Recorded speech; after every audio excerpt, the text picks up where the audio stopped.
আসসালামু আলাইকুম। আজকে আমরা আসলাম শালবন বিহার।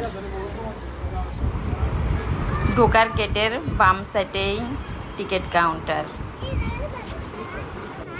জনপ্রতি 30 টাকা করে টিকিট।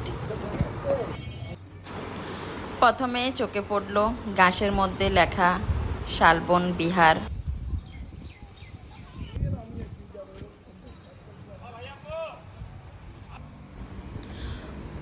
লম্বা লাল ইটের দেয়াল, এটাই বিহারের চারপাশের প্রাচীর। 1300 বছরের পুরনো। লাল ইটের রাস্তা, পর্যটকরা এই রাস্তা দিয়েই বিহারের ভিতরে যায়। প্রতি পাশের দৈর্ঘ্য প্রায় 167 মিটার। হেঁটে শেষ করতে 2 থেকে 3 মিনিট সময় লাগবে। 7ম শতাব্দীতে বানানো, মানে আনুমানিক 650 থেকে 70 সালের দিকে।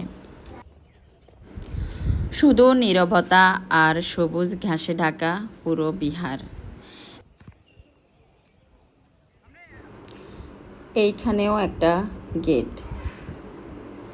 এটা কে তৈরি করেছে, কত সালে তৈরি হয়েছে, চলুন সেটা নিয়ে একটু কথা বলি।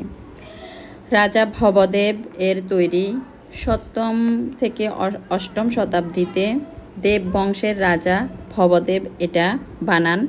পরে 1200 শতাব্দীতে তুর্কি আক্রমণে এটা ধ্বংস হয়ে যায়। বিহারের সব কিছু এখানে ম্যাপটাতে সুন্দর করে দেওয়া। 1200 শতাব্দীতে তুর্কি আক্রমণের পর এখানে আর কেউ থাকতো না। অনেক দিন জনশূন্য থাকায় প্রাকৃতিকভাবে এটা ঢাকা পড়ে যায়। 80 বছর ধরে বৃষ্টির কাদা, ঝড়ের ধুলো, গাছের শুকনো পাতা উড়ে এসে বসে। এইভাবে আস্তে আস্তে 3 থেকে 4 ফুট মাটি আর ঘাসের নিচে পুরো বিহার ঢাকা পড়ে যায়। ইটের ভিতগুলো দেখে বোঝা যায় এখানে এক সময় 115টা কক্ষ ছিল। গ্রামের মানুষ ভুলেই গেল, শুধু জানতো এখানে একটা উঁচু টিলা আছে।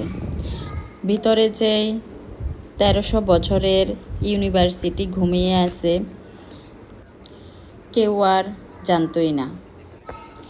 1960 সালে সরকারি টিম আসে। তারা ভাবলো এই টিলাটা কিসের। খনন করে মাটি সরাতেই বের হলো ইটের দেয়াল, কক্ষ, মূর্তি। তখন সবাই অবাক। মাটির নিচ থেকে পুরো একটা ইতিহাস উঠে আসলো। ভিডিওটি দেখার জন্য ধন্যবাদ। আল্লাহ হাফেজ।